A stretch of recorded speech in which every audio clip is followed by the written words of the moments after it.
જામનગર મહાનગરપાલિકાની સામાન્ય સભામાં વિપક્ષે ઉઠાવ્યા સવાલ। સામાન્ય સભામાં કુલ 8 એજન્ડાનો સમાવેશ કરવામાં આવ્યો હતો, જેમાં મુસદ્દારૂપ નગર રચના યોજના હેઠળ 3 એજન્ડાઓનો પણ સમાવેશ કરવામાં આવ્યો હતો। જો કે મહિનાઓ સુધી આવી ટીપી સ્કીમો પડી રહી છે, તેનો અમલ ન થતો હોવાનો વિપક્ષે આરોપ લગાવ્યો। એટલું જ નહીં, સત્તાધીશો બિલ્ડરોને સીધો ફાયદો કરાવતા હોવાનો વિપક્ષે આરોપ લગાવ્યો। અમુક વિપક્ષના સભ્યોએ અધિકારીઓને આપવામાં આવતા ચાર્જનો મુદ્દો ઉઠાવી શાસક પક્ષને ઘેરવાનો પ્રયાસ કર્યો હતો।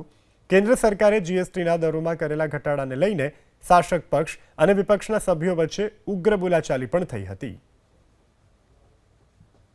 મીટિંગ યોજાયેલી હતી, એમાં અનેક મુદ્દાઓ પર સિટીના વિકાસ માટેની ચર્ચા કરવામાં આવી હતી અને વિરોધ પક્ષ દ્વારા અનેક મુદ્દાઓ પર ધુઆધાર રજૂઆતો કરવામાં આવી અને સરકારની અમુક ગેરનીતિઓ પણ ઉઘાડી પાડવામાં આવી અને જ્યાં સલાહ સૂચનો કરવા પણ હતા એ પણ ધ્યાને દોર્યા છે।